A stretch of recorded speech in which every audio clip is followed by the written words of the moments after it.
Hey, what's going on YouTube? Welcome to another tutorial in our series building a render engine in Ncurses. So today, first I'd like to go over a small change I made, and this is just some refactoring I did with the math libraries, and all the code is available for download on GitHub. It should be in the folder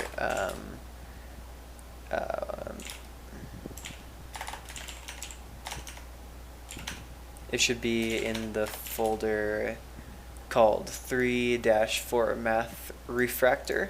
So just go ahead and go into that area and download all the code. There should be just minor differences, but all in all the code is just exactly the same, and I'll in fact take you through some of the subtle differences we made. I'll show it in the vector2.h class. So first what I did is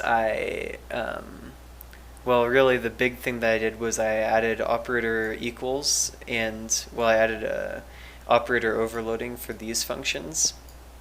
So now you can invoke these functions with operator plus, minus, and all that stuff.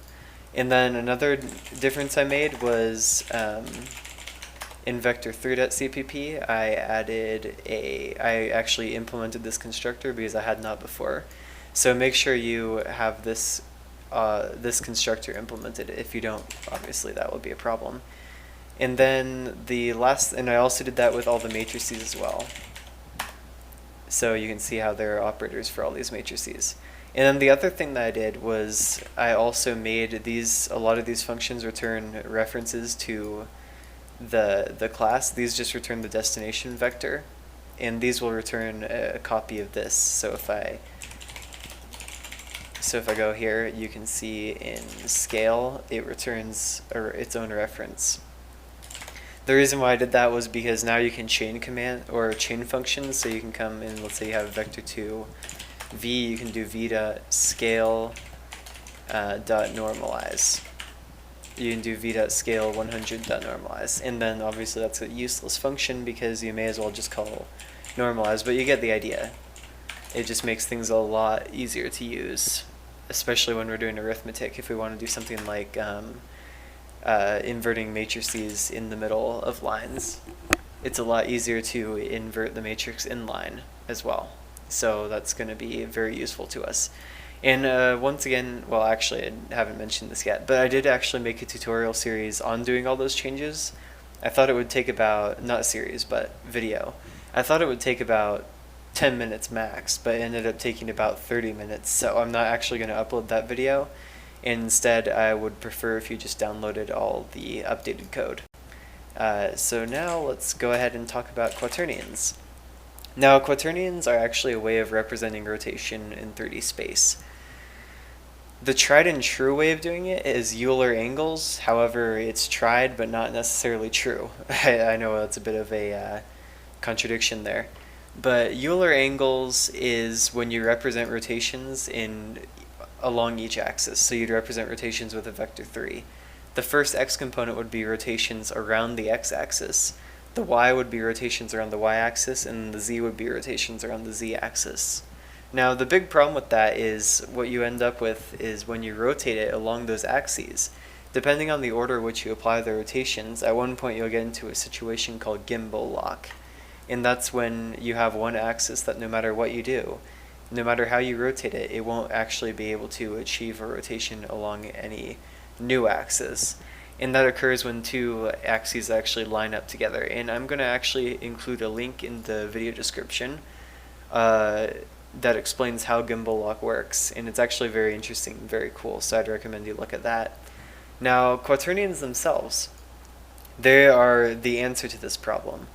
Quaternions are able to represent rotations, and you can interpolate between certain rotations as well, and even look at certain objects in 3D space. Well, the point of Quaternions is that they fix that issue, and the math behind Quaternions is a little bit tricky, and they're very hard to conceptualize in your mind, but you can think of them as, I guess you can call them imaginary axes, and actually I'll include another link to another video talking about how those work as well and the mathematics behind them. So with that out of the way, let's get started. Alright, so let's jump right into the code. First, I would like to include or create a file that includes /quaternion.h and quaternion.cpp, and then I would like to go into the make file and then add quaternion.h here and then quaternion.o here, and then that should be it for that. And let's go ahead and modify quaternion.h first and then quaternion.cpp. So in the H file, let's go ahead and first start by copying the definitions, and this I believe is going to be the last tutorial where I'm going to copy and paste a whole lot. Might copy and paste a little bit for future ones, but this is the last one we're going to be using it heavily. First of all, I'd like to take this code and actually put it in include/defs.h, so if I copy these macros and then put them here, that I think will be a little bit more useful for us. And then I can also delete the class vector2 from here because there's no reason to use that. And then in the CPP file, I would like to include defs.h. So now that that's out of the way, also one other thing I'd like to change about this, I want to include these floats down at the bottom just for consistency. So we actually have a constructor. This is the normalized form of a quaternion where you have all the non-real components set to 1. And I don't actually know quaternion math nearly as well as I do matrix math, but we don't have to know the math too well to implement it. This is the normalized form. If I'm not mistaken, this is the non-real component and this is the real component. And that's what quaternions are made of. And this would be like I, j, k, and this would be the real offset.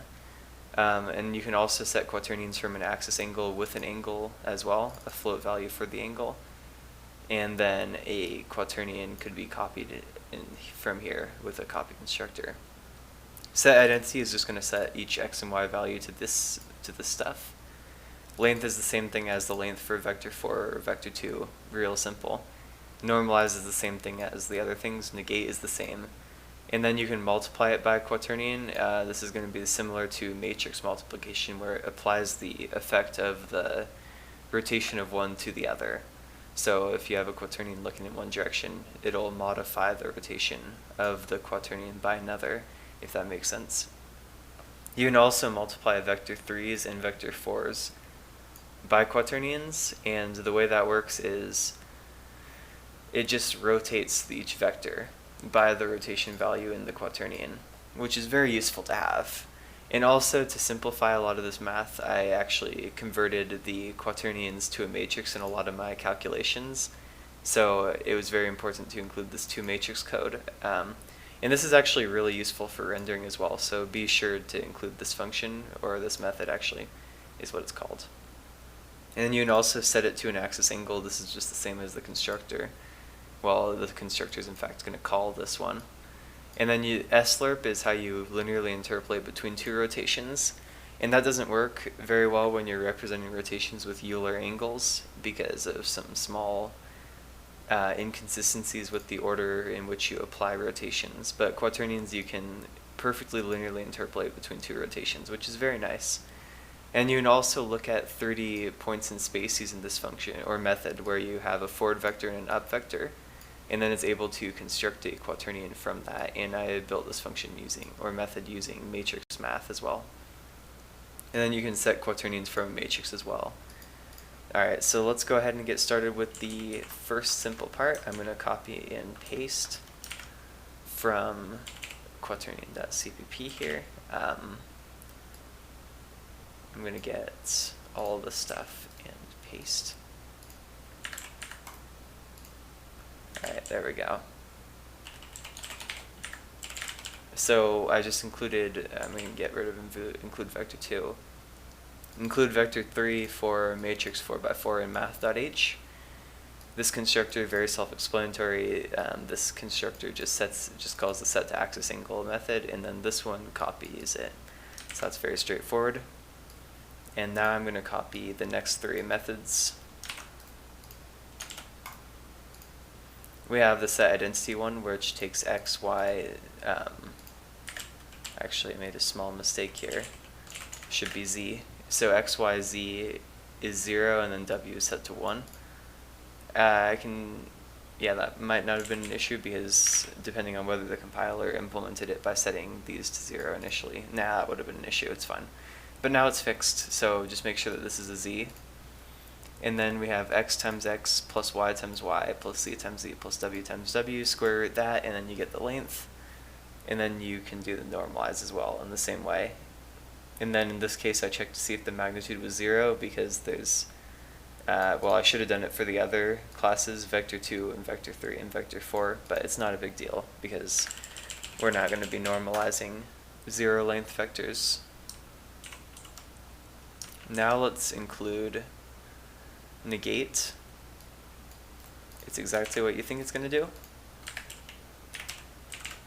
It sets x to negative x, y to negative y, z to negative z, and w, of course, to negative w. Now let's do the multiplication with these two operators. I have times and times equals. This is just the same exact function. The only difference is this one returns a quaternion while this one sets it to itself, excuse me, and returns a quaternion reference. So this code is here. You can get that from GitHub as well. And now the multiplication of vectors. This is going to be done in a very simple way. I actually simplified this because I didn't know the math to multiply a quaternion directly. So I just converted the quaternion to a matrix 4x4 using the toMatrix function, and then converted the vector 3 to a vector 4, and then multiplied it by that matrix, and then returned it as a vector 3 like this. And then same with a vector 4, just converted to a matrix 4x4, and then multiplied the matrix by the vector set here. So now that's out of the way, we can include the set to axis angle one.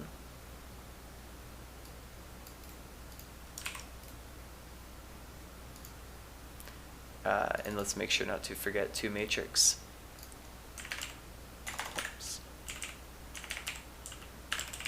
This one works by, I actually took another shortcut, created a matrix 4x4 for the rotation matrix, rotated that matrix along the axis and the angle, and then set the quaternion to the matrix, and then normalized it. So that was once again another shortcut, but it's going to work, so don't worry about that too much.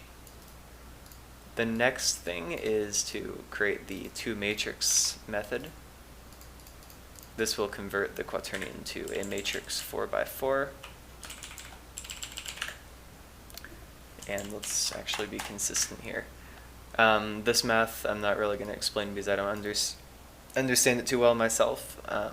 There should be some nice information on YouTube or in a linear algebra class that you can get a lot of this from, though. I'm pretty sure this is just derived and you're not going to be expected to know how to do that. It's just based on the definition of a quaternion. The next thing we want to add is the linearly interpolating function, or method, excuse me. I need to say that correctly. So slurp is really simple. It's going to be very similar to the other function, but I actually utilize just a very slightly different way of linearly interpolating, but that's alright. It's the same thing at its core.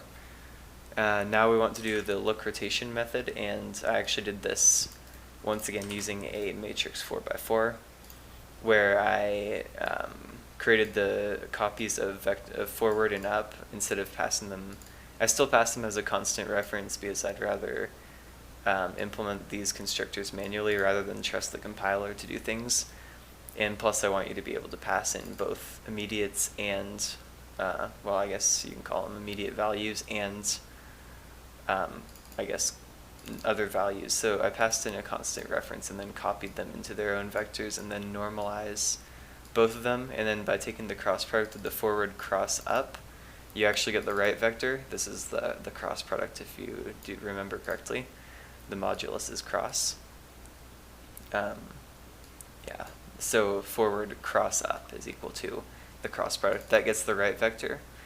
And then by setting the columns of this matrix, I am setting this matrix to have the x direction in the direction of the right vector, and then the up direction to have the up vector directions, and the forward vector to have the directions of the forward vector.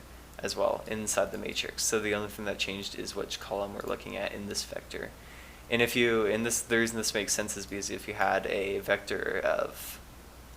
forward vector of 0, 0, 1 and an up vector of 0, 1, 0, F cross U in that case would be 1, 0, 0. So then you'd end up with a matrix that looks like this. So if I write out 1, 0, 0, that would be your first axis, and then 0, 1, 0 for your second axis, and then you're actually going to end up with 0, 0, 1 for your last axis, and this is an identity matrix. And you can also be happy in the fact that this will work for any angle, or not any angle, this will work for any set of vectors. And that is fundamentally how matrices work. And that's how the look rotation method works. And then the set matrix is once again a complicated function, so I'm not going to go too detailed into how it works. I'm going to need to copy it over in 2 stages because it's a pretty long method.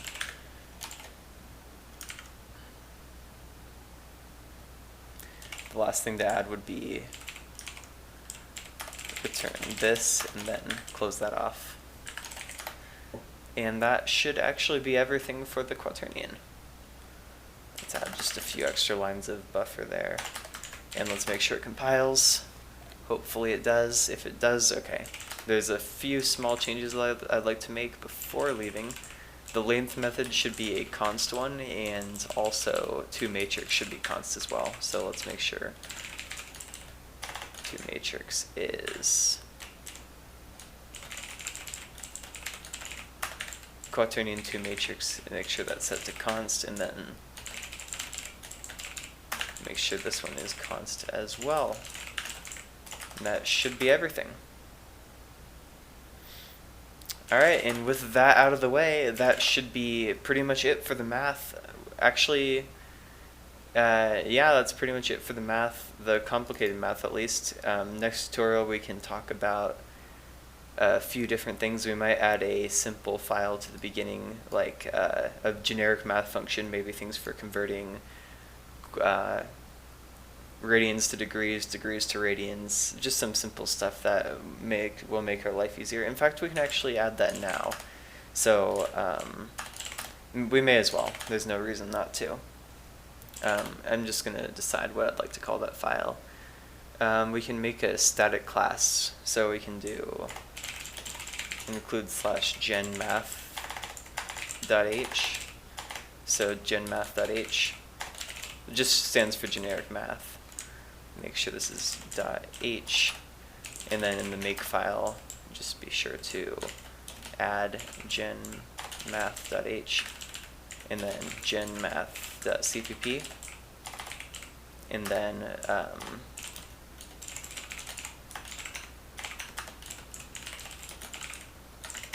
for this, all I want to do is in the h file add include guards.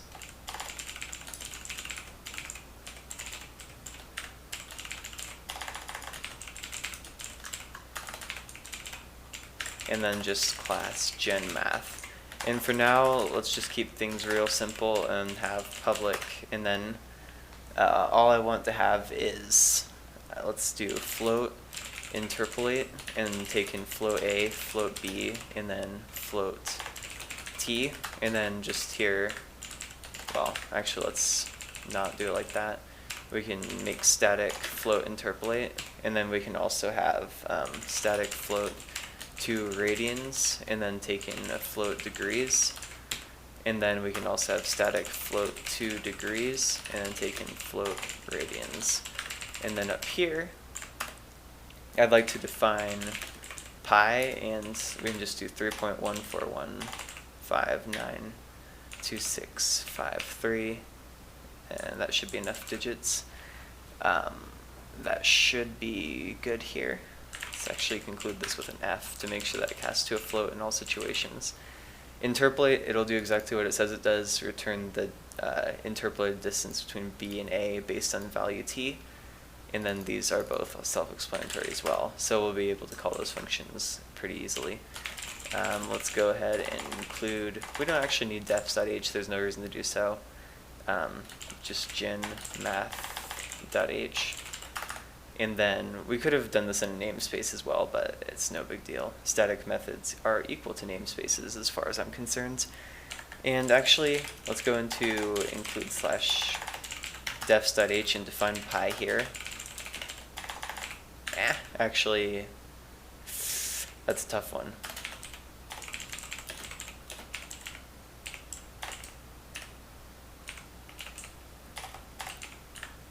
I'm gonna define pi in the defs.h. So then be sure to include defs.h in the CVP.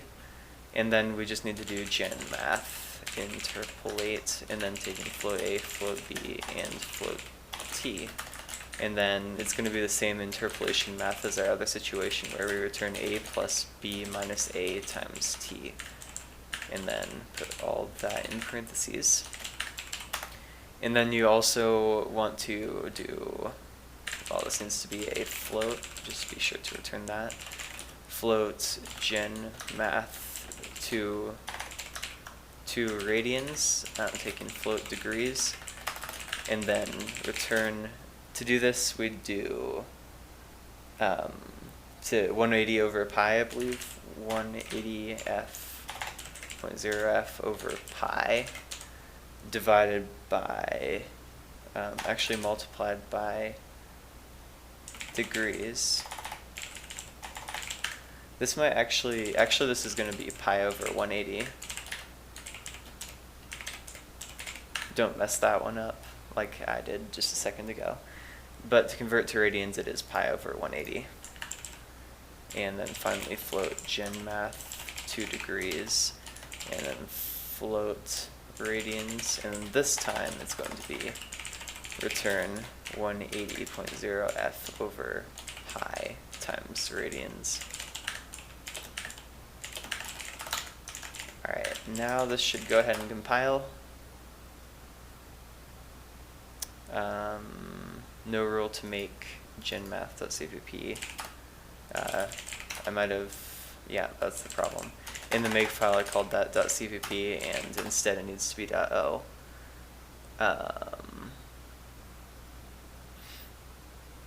Oh.